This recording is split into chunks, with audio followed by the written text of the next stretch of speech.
What up, gentlemen? Coming to you late tonight. Sorry, and Commish, sorry. I don't mean to step on your toes, man, but I got to get this shit done. We've been traveling since about 3:30 this morning with a couple of my airmen from the WIS team. Big shout out to Zeke and Commish for coming out, spending some time with them, man, letting them know how much y'all care about them.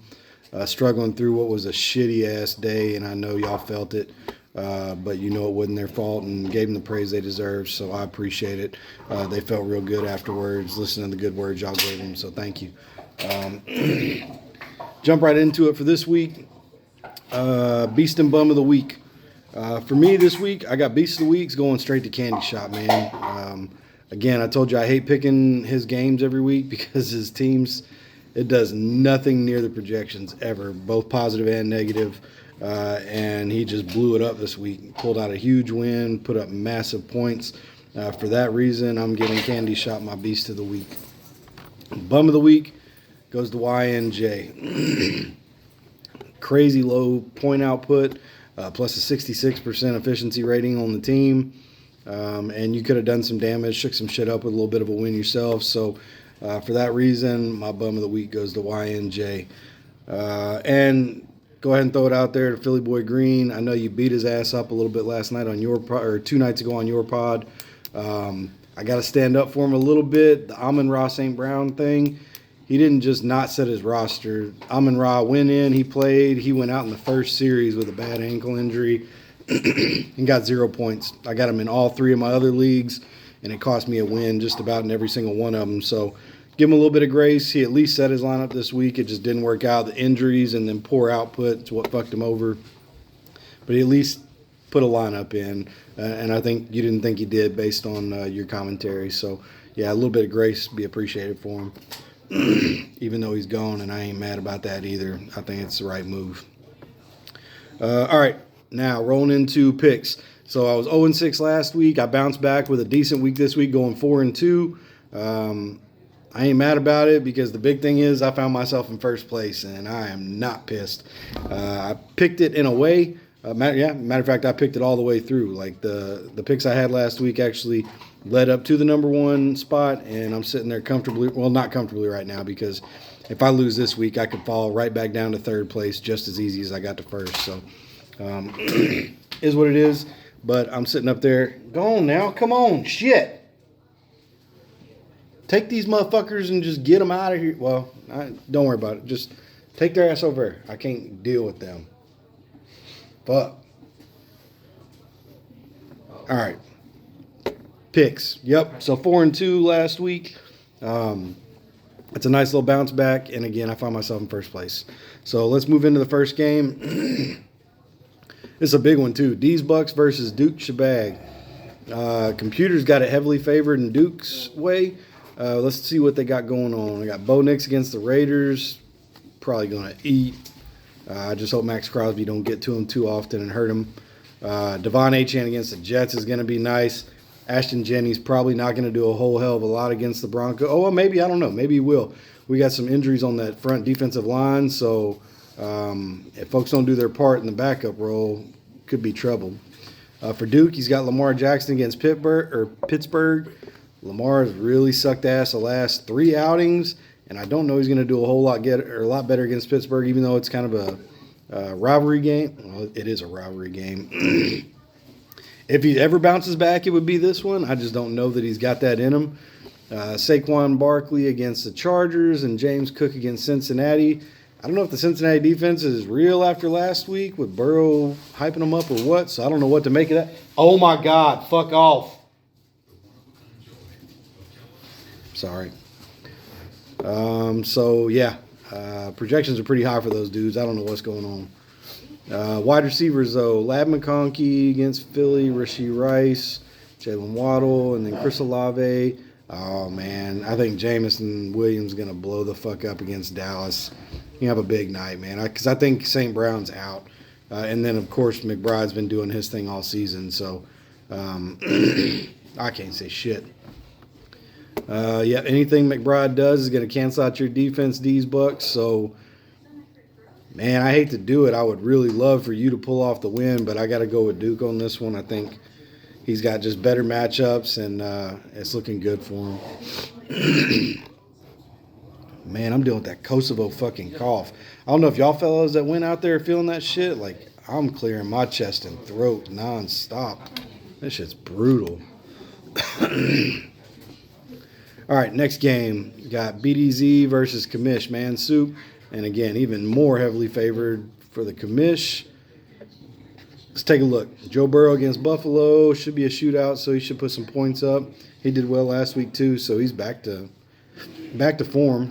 Dak Prescott against Detroit. Again, could be a shootout unless Dallas's defense keeps doing what they've been doing.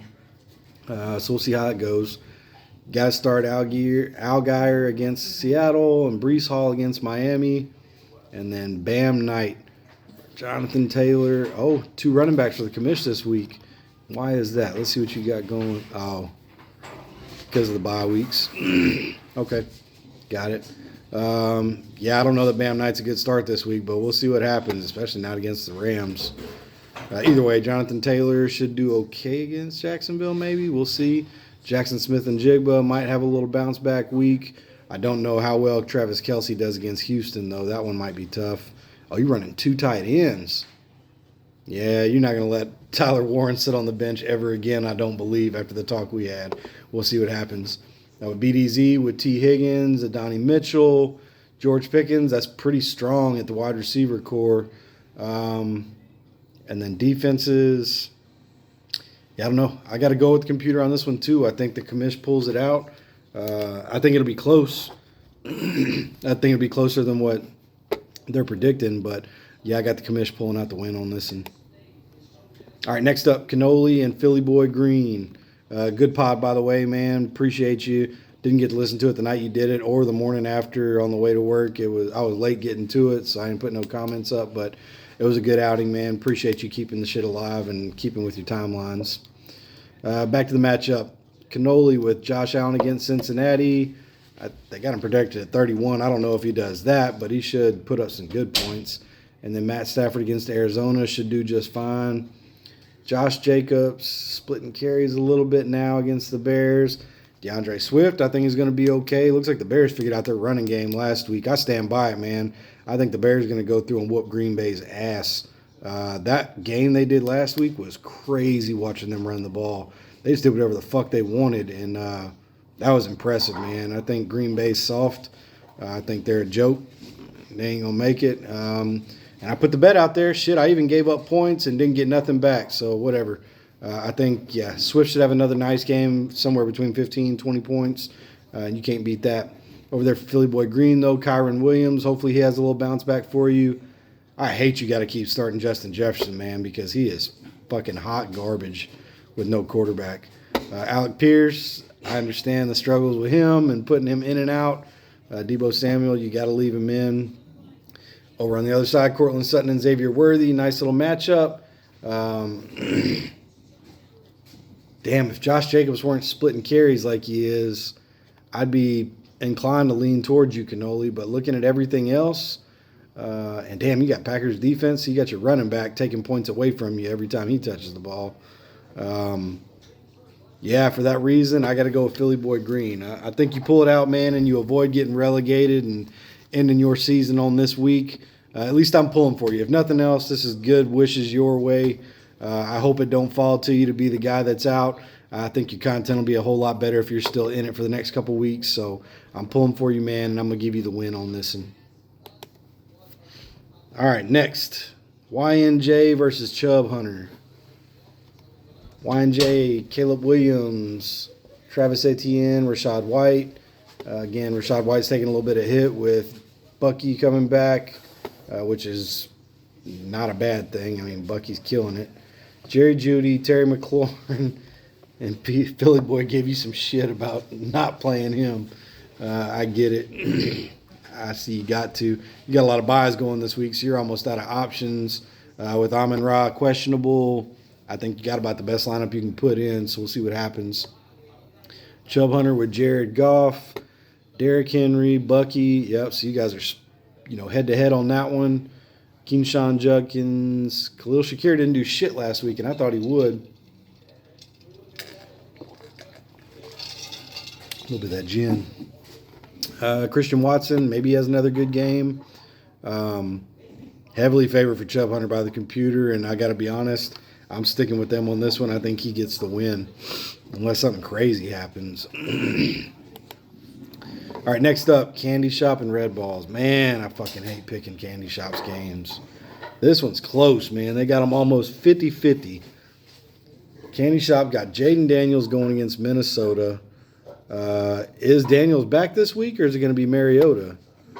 Mariota, by the way. Bro, Denver, I don't know. I'm glad Denver got the win, but Mariota carved us the fuck up. Like, he looked like he was a top 10 quarterback in the league, man. He was getting the ball out. They said, I think, 2.5 seconds on average, eating us up. Every corner, every route. It's like he memorized everything. It was impressive. I'm glad we got the win, and we deserved it, but fuck, he looked good last week. But anyway, Jaden Daniels. Either way, you got Marcus Mariota on your bench, so if they swap it out, you can put him in if you need to during Drake May's bye week, so you're good. Aaron Jones splitting carries too. David Montgomery, A.J. Brown. He can't do 3 good weeks in a row, can he? Is that real? I mean, not in this offense. I think Philly Boy said it. If you keep feeding him the ball, y'all still going to lose, so maybe you hope for a little bit of less points out of him for your team to get the win. I don't know. We'll see what happens. They got him projected for almost 20, so we'll see. CeeDee Lamb, I could see him easily putting up the big numbers on Detroit just because they got to do it. Roma Dunze, I don't know. Over here for Red Balls, Daniel Jones against Jacksonville. Jacksonville's defense is pretty nice, so I don't know. Him walking around on that broken fibula or whatever against their defense might not work out in his favor. 26 feels like a high estimate for me, but I don't know. We can see how it goes. I think Chase Brown's going to be just fine against Buffalo. They got to use him, and he's been playing pretty well, putting up good points. Jordan Mason's probably a nice start because I think there's some injuries over there on the other side with Aaron Jones. So you guys are kind of butting heads on that one. Kenneth Walker against Atlanta. Jamar Chase. Oh, yeah, I'm going Red Balls on this one. That wide receiver core plus the potential for the running backs. Oh, hold on. No, yeah, I'm going Red Balls on this one. Man, I don't like this. I'm down the whole right side the whole way on my book. That shit just looks weird and tells me I'm going to fuck up and make bad picks this week. Either way, all right, on to the last one, and this is the most important game of the week for sure. It's me against Zeke.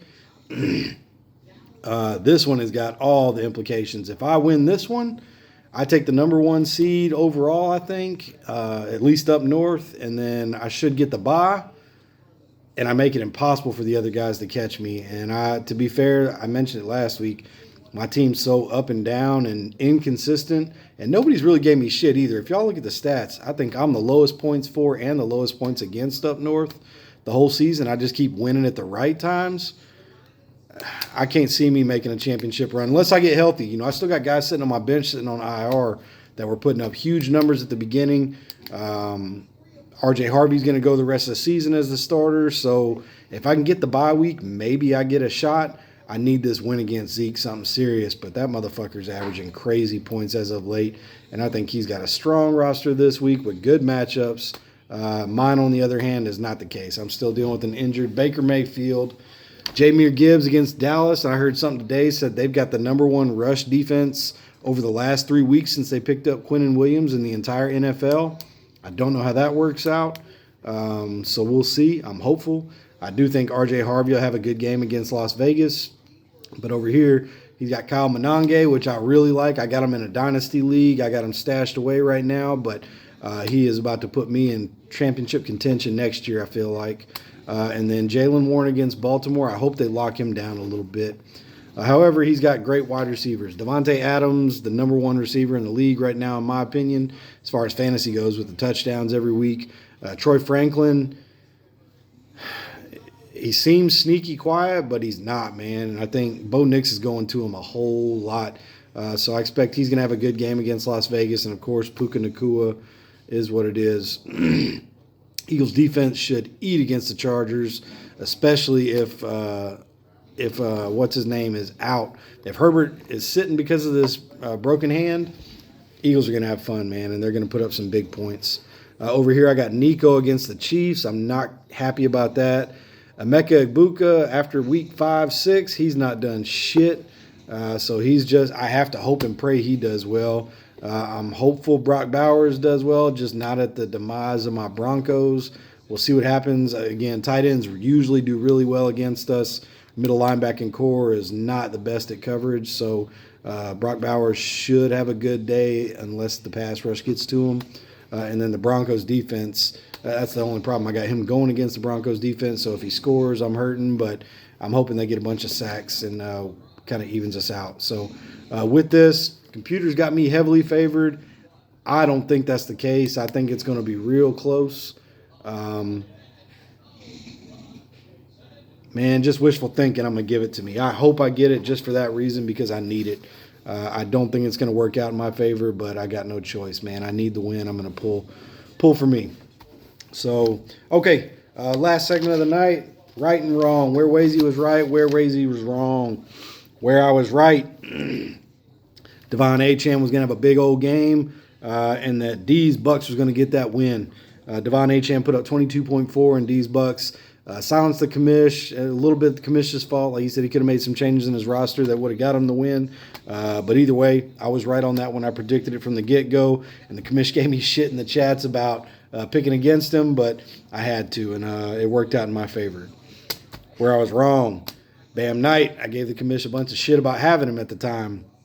He pulled him overall for some other reasons he talked a little bit about, but Bam Knight blew the fuck up, and is what I can't say shit. I didn't think he was going to do anything. So either way, I was wrong on that one. Where I was right, Jamar Chase. There was no fucking way he was putting up 41 points again, or putting up 41 points like he was projected. He had a good day. He had a very good game with 22, but where I was right was there no fucking way he was getting 41 as projected with quarterback coming back in. So got that one on the spot. Where I was wrong, Sam Darnold. I projected a monster game for him because it was a payback game coming back to Minnesota, getting a chance to show them where they were fucking up. Bro, he put up .1. Unbelievable, and I was as far off on that one as you could be. I think I might even have said it in the I think I projected him for 30 or more to get .1. That's just crazy, man. Where I was right, RJ motherfucking Harvey. 22 points, I think it was. He looks good out there, man. He's not running as hard and as well as I thought, but he's so good in the pass game. And then when they get down in the red zone, he just finds the holes and the creases, and he's making 10-yard runs out of what should be 2-yard runs. He had a big game with 2 touchdowns. I'm hoping he has an even bigger game against Las Vegas this week. And then where I was wrong, and I touched a little bit about this a minute ago, man, A.J. Brown. I said there's no fucking way he has back-to-back good games. He got quiet, not saying shit. But Philly Boy Green touched on it in his pod. When he's quiet, it's because he's getting the fucking ball, and this week he got the ball. 38.2. Some of those catches were pretty fucking good and showed you why he's so good. But Philly Boy, I don't blame you, man. I don't want that motherfucker on my team at all. He's a cancer. He's a terrible fucking teammate. I want nothing to do with him. I don't need his production. You get a whole bunch of other dudes out there that can do maybe not what he does, but a portion of it and make your team overall better. So, but anyway, I was wrong. I said he was going to have a bust of a game. The motherfucker put up 38 points. So, yeah, that's where I'm at. That's where I was right and where I was wrong this week. Again, looking forward to hearing the commission's pod tonight. And they were traveling way after us. We had to leave the hotel at 3:30 this morning to get to the airport. I think they weren't flying out till noon, so they got to sleep the fuck in. We didn't get back to the hotel till almost 6, a little bit after 6 last night, and then still had to get up at 2:30 to be out the door on time. So I'm exhausted, man. I'm going to go up, get some sleep. Got a little 2-hour delay for snow and ice tomorrow, though. We just got that news. So that's good. Thanks to my weather folks out here at Det 2. That's a good thing. But, hey, best of luck to y'all this week. Everybody touched on it. There's a bunch of open spots. What's going on? Nobody knows how the playoffs are going to shake out or even how the seeding is going to go. This season has been fucking phenomenal, man. Still super lively all the way to the very end, and every game counts this week. So best of luck to all y'all, whether you're winning or losing or just playing spoiler. I'm hoping I can pull this shit out and take that number 1 seed. So good luck to y'all. And in the pick'ems, man, I'm trying to keep that number 2 spot too, get my money back. But them boys are on my ass. So, hey, good luck to y'all. We'll talk to you next week.